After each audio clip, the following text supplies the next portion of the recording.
Well, 2019 has been an interesting year, to say the least. I've stretched extremes when it comes to how I've lived my life. I've done some super incredible things this year, and a lot of things that I wish I could take back. And I thought, well, I'll shoot a little video for you guys. So I'm gonna do my workout, kind of along the way. I'll give you some reflections of this year. You told me I could trust you, don't lie.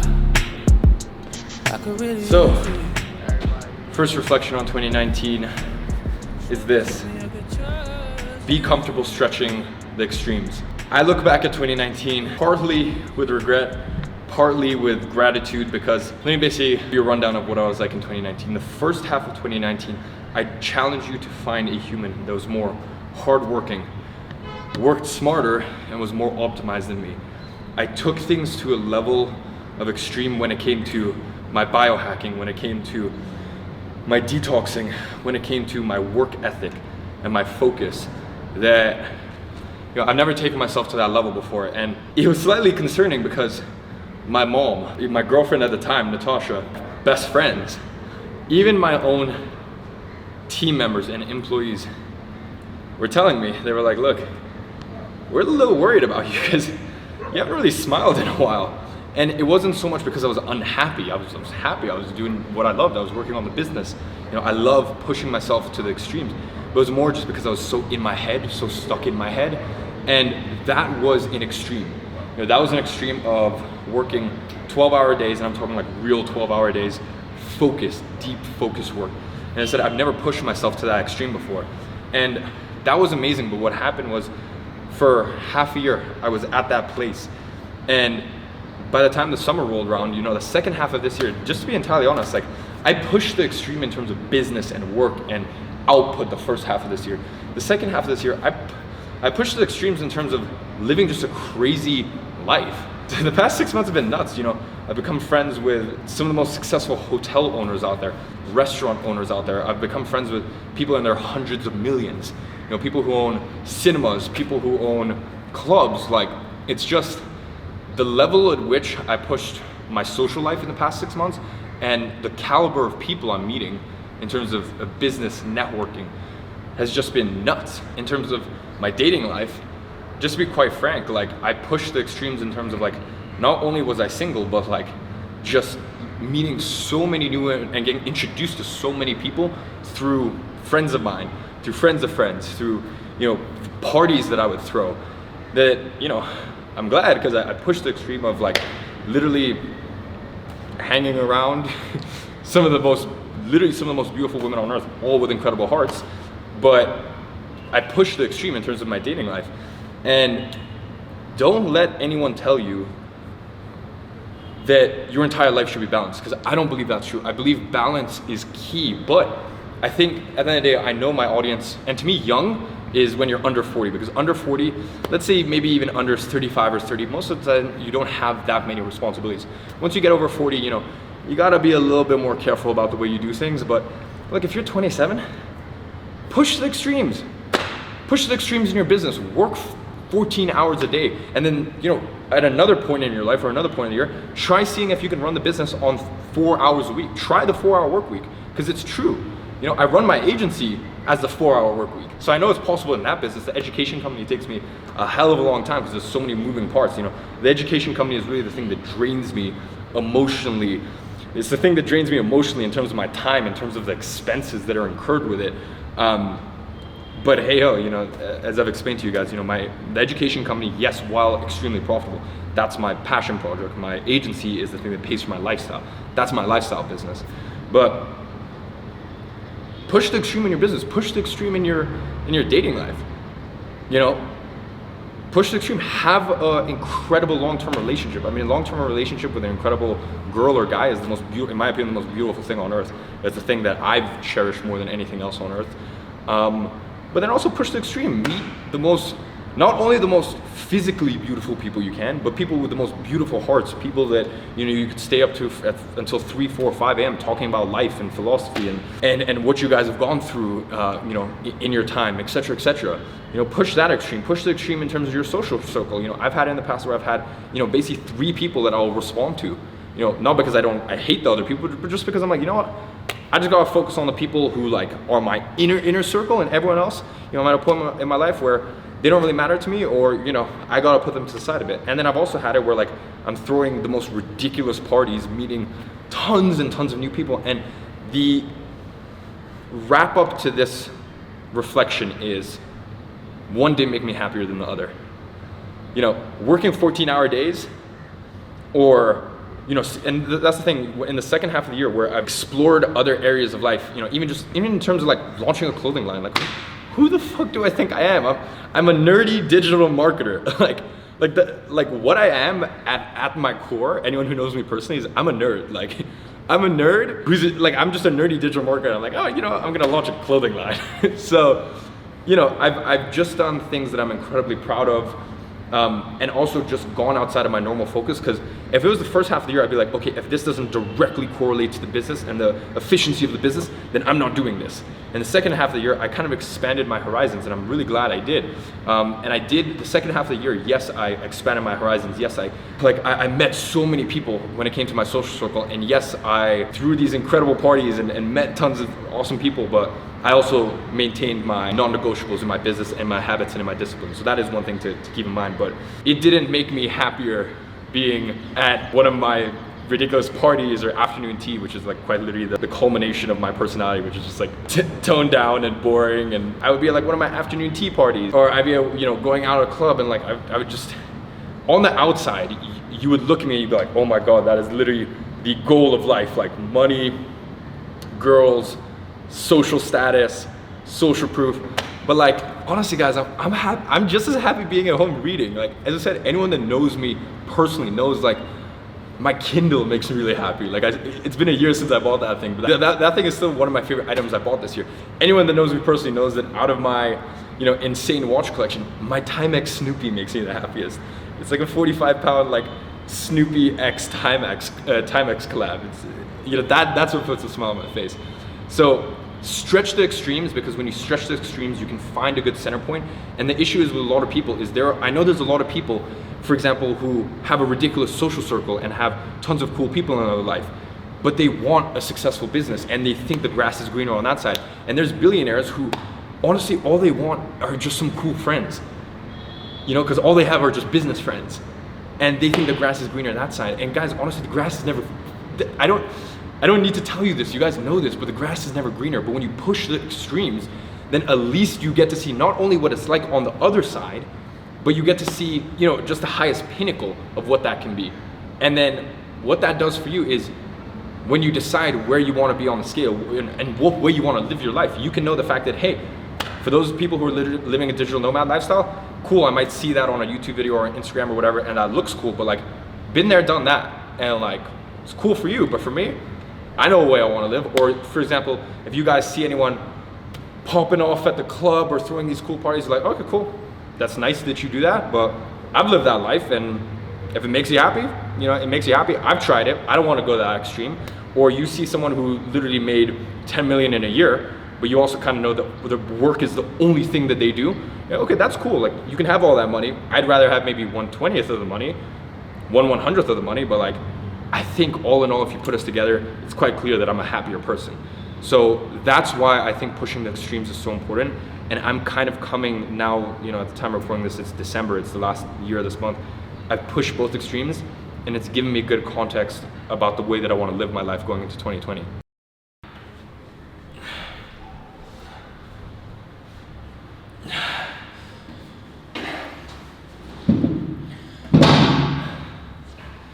All right, so second reflection on 2019, and that's the value of money. Now, my assumption is around, people watching this on this channel, probably around 70 to 80% are agency owners. Obviously, you guys know I run GrowYourAgency. And that's mainly our main demographic. And one thing you need to understand, especially for those of you guys that are agency owners and are blessed to be agency owners, is we have such a warped definition of what a business model actually is. When you are in the service-based business, and especially when you're 30 or 40K a month below, you have such a warped definition of what normal business margins look like. You know, as agency owners, we don't have R&D expenses. Most of us don't have, and hopefully I'm hoping that you don't have office expenses. Most of us, even up until 20, 30K, it's either us or a contractor who isn't even full-time, not even a full-time employee. We have such high margins and such a warped perception of money. And the thing is, we never, as an agency owner, which is such a blessing, you never have to worry about money, really, because the thing is, if you're not making it, yes, that might suck, but it's not the end of the world. You can get another job while you're building an agency. You know, even if you just get 1 or 2 clients, you can survive on, you know, if you get 1 or 2 clients, you're surviving on, you know, anywhere probably from $1,000 to $5,000 or $10,000 a month. Once again, totally depends on the retainers that you're charging. But my point is, you're never losing money from having an agency, and that's just it's such a that goes against business. You know, that goes against business, and there's no upfront cost. It's such a warped definition of what running a business actually is, but we're so blessed to live in like that. So one thing that I think most of you guys, and I know I struggle with this here, is money comes in, and not only does it come in, but it comes in with such high margins that you start to take money for granted, and you start to lose the value of money. And in 2019, I can confidently say I lost the value of money. Now, 2019, I didn't do anything that I didn't buy anything that I look back at and I'm like, that was really dumb. For example, like, I didn't buy a car. Once again, if you want to spend money on a car, that's totally fine with you. I will 100%, within the next 5 years, you will 100% see me driving a supercar. But for right now, it's not something that, like, the loss of it hurts too much for me. And I know a lot of you guys will be like, oh, but Iman, what about your watches? I need you guys to understand, with my watches, if I was to sell the watches that I bought this year, and I bought quite a few $100,000 worth of watches this year, I would make around 100 to 150,000 pounds. Yeah, pounds. 100 to 150,000 pounds profit. Keep in mind that gets listed as capital gains tax. So really, this year I made over 6 figures just by not only buying watches but wearing them. And I think I've explained in another video how I actually buy my watches. You know, in UK it's known as benefit in kind, the loan structure I use, how I actually get watches that I know are going to go up in value or instantly are literally double the amount that I paid for it at retail. So I don't want to get into that here, but I haven't really bought anything that I look back at in 2019. I'm like, oh, that was a dumb decision. My watches, it was literally almost like a third stream of income for me, so I'm super happy about those. I didn't buy a car. I'd say maybe buying, you know, clothes here and there, shoes, maybe that I look back at. All of the experiences I've ever had, honestly, never ever regret buying experiences. Buying experiences should always be something that you make time for and make money for.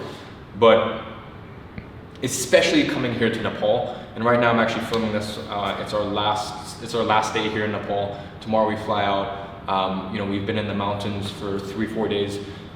Stayed in cabins, slept in tents. Honestly, a lot better accommodation than I thought it was going to be, but nonetheless, being here, I think a lot of people come on this charity trip to Nepal, and you guys are going to get to see, and I'd say probably around 2 months, the final documentary that we make from it that'll share our entire experience and just really open your eyes to what is going on. But until then, what I would say is a lot of people come to a place like, you know, Nepal, Cambodia, Tanzania, and the main feedback is always like, oh, it's crazy to see how much they have compared to us. And it's like, yes, that's part of it, but I knew that was the case. That wasn't anything new to me, or that didn't sit heavy in my heart. What sat heavy in my heart was there was a child who's never seen out of his right eye, and it's not like he can't see out of his right eye, it was just generally he was born with his eyelids shut together, and the operation's 150 pounds.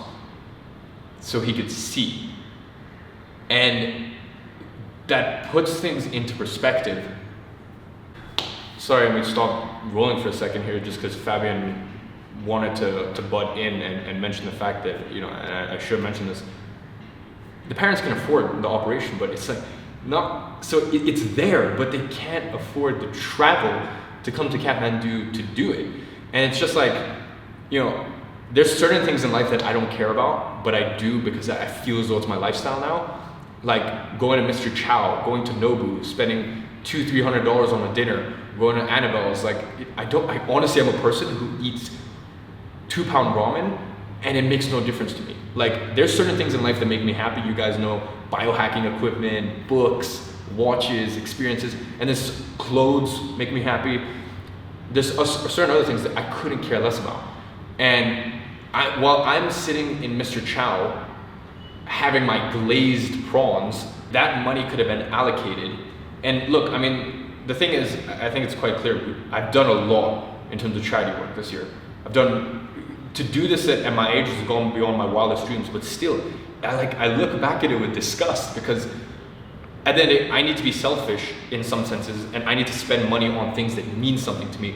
But when I'm literally going and having a dinner for $250, and that's like kind of just become normal to me now, when I'm doing that, it doesn't. But food and eating out, that's not something that brings too much pleasure to me. I could eat out for $20 or $250. It honestly doesn't mean, there's no difference to me at all. I look back and I'm just like, you have lost all perception of the value of money. And going into 2021, and even as speaking as a company, because look, the agency, I am cutthroat. My agency is the most lean, profitable machine of any agency I've seen at my current revenue mark. But when it comes to the education company, oh my God, they're going to start on that education company. With the education company, I mean, even just let alone the philanthropy, like coming out here cost me $20,000, you know, just to bring me and 3 other people, which obviously was totally worth it. But like the GrowYourAgency party I threw in October just for students, like I didn't make any money from that, $25,000. And once again, super happy I did it. You know, I've done afternoon teas. That's $1,000 right there for, you know, me and my and some of the 6-figure students in London. When it comes to education company, we've become very bloated, and you know, at the end of the day, the education company is the thing that I would do for free no matter what. I love my agency, but the God's honest truth is, I love my agency. I love working with the clients I've worked with, but it all comes down to my agency pays for the awesome lifestyle that I have. That's the purpose of it. My education company is the thing that I would do no matter what. You know, that's my passion project, even though it does make money. So we've become super bloated, and as a company, we've been talking over the past few days at how can we get very frugal in 2020? How can we get very frugal in 2020? How can we cut back expenses? And that means next year, we get to build even more schools. One of the things about money is when you have it, you don't respect it, or a lot of if you're an idiot with money. And I wouldn't say, look, considering my income and whatnot, I would not say I was an idiot with money at all in 2019. What I would say is I lost the value of money, and I lost true sight of how much money is worth and how much a pound or a dollar is worth. That's what I lost sight of, and that's what I regret. And when you have money, it usually comes in abundance, and when you need it, usually it's scarce. And thank God I've never come to that day where I've needed money and not had it. And I've never been in that situation, which a lot of people who make money fall into, which is they over leverage themselves. They bloat up their personal lifestyle expenses. Thank God I've never gone to that point. I've still been sensible with money, but as I said, I've lost the value of it, and it eats away at me knowing that if I just think about all the dinners that I just couldn't care less about.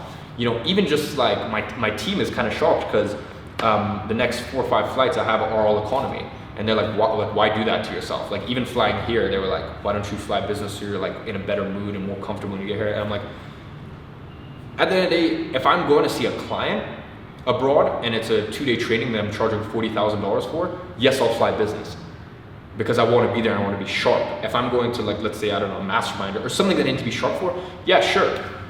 But if I'm flying to Nepal or I'm flying to Bali and I've got 10 days in Bali, you know, and I have a couple work stuff where I'm shooting content there or this or that, like it's a seat. I don't mind sitting in a seat for 8 to 10 hours. I'm just gonna read my Kindle. Like I don't mind sitting in a seat. I don't mind lying in a bed and reading my Kindle or sitting in a seat and reading my Kindle. And as I said, I look back at some of the expenses in 2019 and I'm just like, I almost feel like, for lack of better words, I almost feel kind of like a snob like almost like I'm spoiled, even though I've earned every single penny I've ever made. I almost feel spoiled that I've almost had things easy. And that would be my second reflection on 2019. It's just like, please, I beg you, cherish every single pound, every single dollar. And maybe you guys need some sort of experience like I've had in Nepal, where it becomes real to you, because I'd say if I didn't have Nepal, I would go into 2020, I'm like, well, I mean, I make so much, so what's $4,000 on a business class flight or a first class flight? What's $250 in Nobu? Like, what, you know, what are, like, in comparison to what I make, you know, this is nothing. But coming here, it's like, no, the $3,000 I save by staying in economy rather than business, that's not for me.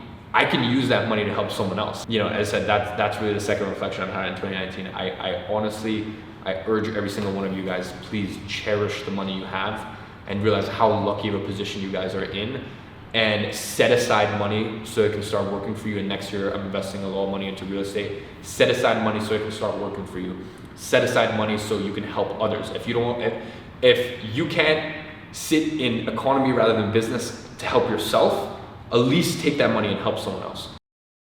By the way, ladies and gentlemen, first things first, I apologize, I'm looking scruffy as hell.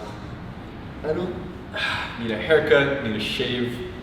But one thing I would say is hoodie has kept me going this entire time, so I think we just did a restock of the Youth Never Satisfied. Funny enough, this isn't even the final product. You guys get a better version, the raised front. But yeah, this thing has kept me going through this entire trip. So done a little restock on the site. I think a lot of you guys have been waiting for that. I've been getting a lot of messages about it, so.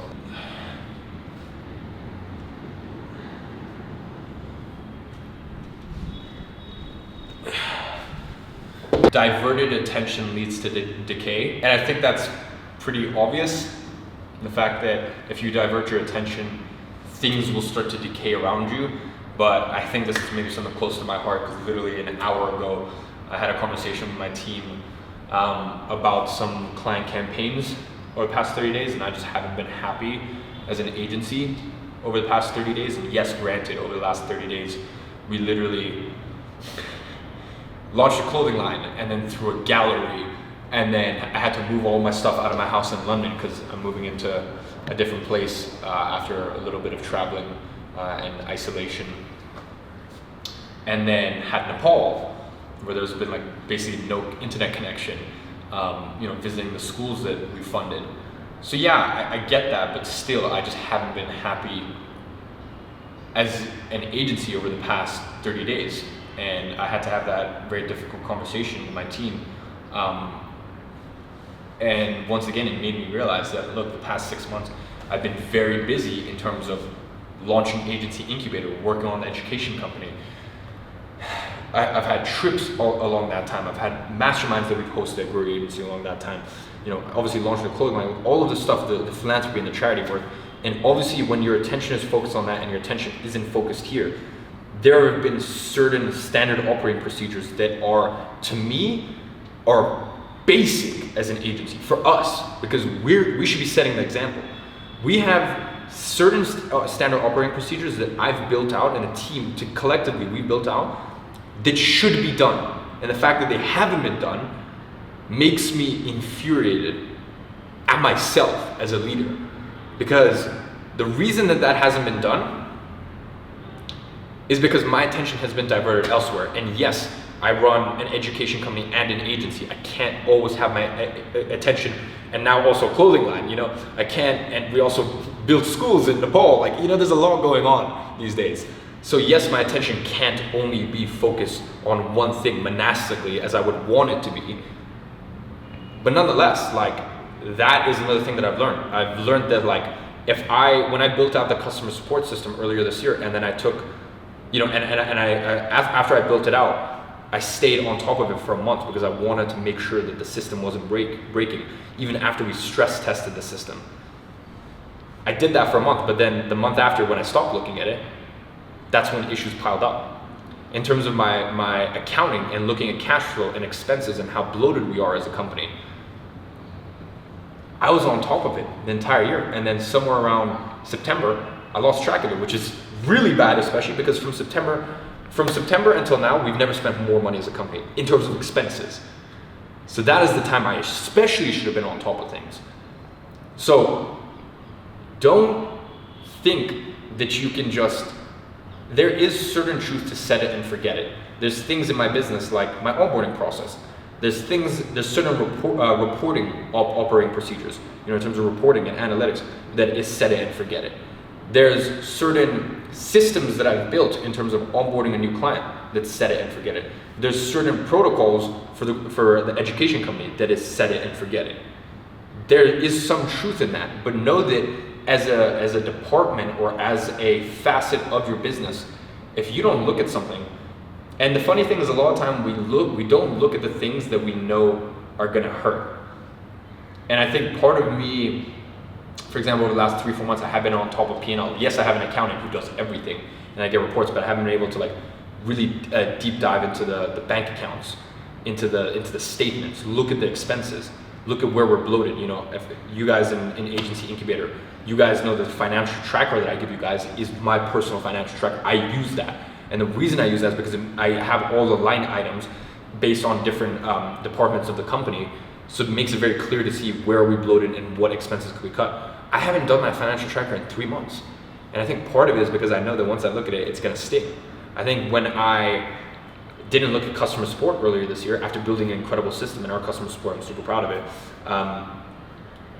That was partly because I knew that there was gonna be some problems there, because I built a system, I stress tested it, and then new problems arose. I think part of the fact that I haven't been on top of things as an agency, as a leader, yes, my team has, or so I thought, and once again, it's not their fault, because people will, and yes, as I said, granted, as a company, we've had ridiculous past 3-4 months in terms of work. I will say that, but that was my fault as a leader, and I let certain things slip.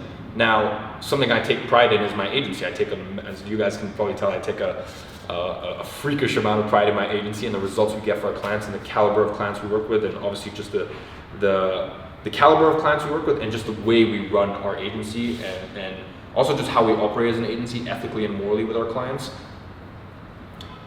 So that, especially to me, that the past 30 days, now looking and doing a little deeper dive, now that we actually have internet here on our last day in Kathmandu, it made my blood boil, and it's my fault. It's my fault as a leader. So one thing that I would say is try to build systems where you can remove yourself, but understand that if you divert your attention from something, it will decay. For those of you guys in Agency Incubator, if you guys don't do that financial tracker, I'm telling you, your company's cash flow will be fucked. And in 4 or 5 days, I'm gonna spend entire 2 days going over all the financials for September, October, November, December. Well, December isn't done yet. So those 3 months. And I'm gonna get back on top of things. I'm gonna put my attention back. So, as I said, understand, if you don't do that financial tracker, your cash flow will be fucked. If you aren't on top of your client campaigns, they will decay.